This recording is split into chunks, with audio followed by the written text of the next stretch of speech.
Gawa tayo ng carrot cake. Ayan na. So, ang nilagay ko lang dito is 2 pieces carrots, 1 cup whole wheat, oatmeal, 1 cup flour, a little bit baking powder,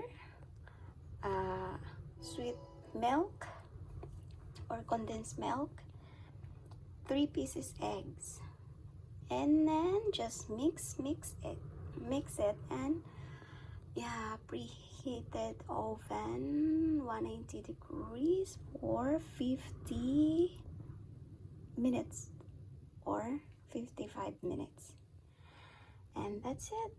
Yan, pang breakfast, diba? Healthy na pang breakfast kasi hindi na po ako kumakain ng tinapay. So, I made my own breakfast na carrot cake.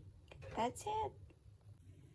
Oh, wow! Look at that! So beautiful! Luto na po yung carrot cake natin.